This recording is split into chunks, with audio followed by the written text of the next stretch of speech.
Hello teachers, मेरा नाम है सोहन और मैं आपका स्वागत करता हूं क्लास प्लस के यूट्यूब चैनल पर। अगर ऑनलाइन टीचिंग बिजनेस को बढ़ाने की है बात, तो क्लास प्लस है हर कदम पर आपके साथ। आप अगर एक टीचर हैं, एजुकेटर हैं या फिर कंटेंट क्रिएटर हैं, तो आप काफी लोगों को बहुत कुछ सिखाते होंगे, मगर यहां आपको बहुत कुछ सीखने को मिलेगा।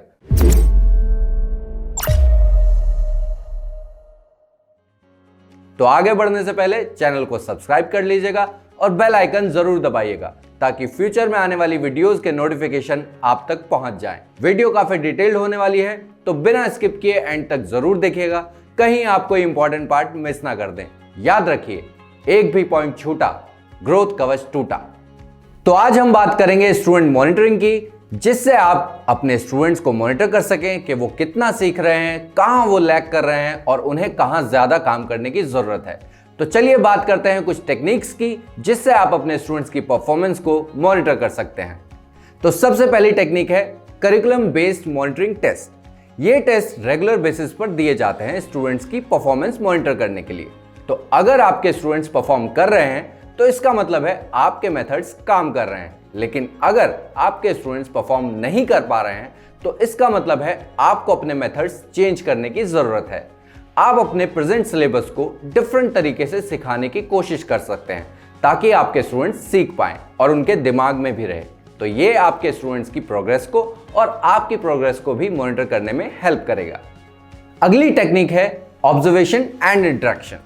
आप अपने स्टूडेंट को ऑब्जर्व कर सकते हो, आप उन्हें इंडिविजुअली टाइम देते हो, तो आपके पास एक अपॉर्चुनिटी होती है कि आप उन्हें देख सकें कि वो कहां लैग कर रहे हैं।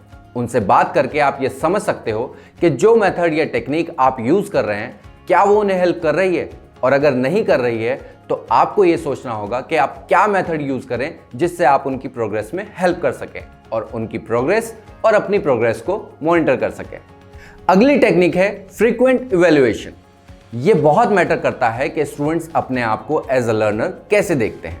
तो जब आप उन्हें साल में या सेमेस्टर में एक ही टेस्ट देते हैं और उसमें वो अच्छा परफॉर्म नहीं कर पाते हैं, तो वो डिमोटिवेटेड हो जाते हैं, क्योंकि उन्हें पता होता है कि उनके पास और चांस नहीं है।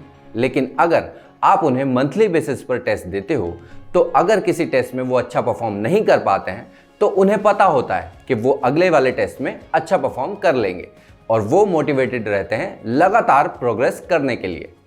अगली टेक्निक है फॉर्मेटिव असेसमेंट। फॉर्मेटिव असेसमेंट के रिजल्ट के जरिए टीचर्स स्टूडेंट्स की प्रोग्रेस को मॉनिटर कर सकते हैं और इसके फीडबैक के जरिए अपने टीचिंग स्टाइल या पैटर्न में चेंजेस करके स्टूडेंट्स की प्रोग्रेस में हेल्प कर सकते हैं। तो आज की क्लास में बस इतना ही। उम्मीद करता हूं आपको आज की क्लास जरूर पसंद आई होगी और आपको यह भी समझ आ गया होगा कि कैसे आप ये टेक्निक्स यूज करके अपने स्टूडेंट्स की प्रोग्रेस को मॉनिटर कर सकते हैं। तो ये तो हो गई आपकी बात, अब करते हैं ऐप की बात। अगर आप एक टीचर हैं या फिर अपना कंटेंट ऑनलाइन सेल करते हैं, तो आप भी क्लास प्लस से अपने खुद के ब्रांड का एक ऐप बनवा सकते हैं। लिंक आपको डिस्क्रिप्शन में मिल जाएगा। वीडियो आपको कैसी लगी ये कमेंट करके जरूर बताइएगा और लाइक एंड शेयर जरूर कर दीजिएगा। और हाँ, चैनल को सब्सक्राइब किए बिना मत जाइएगा। तो मिलते हैं अपनी अगली क्लास में, तब तक के लिए बेला चाओ बेला चाओ बेला चाओ चाओ चाओ।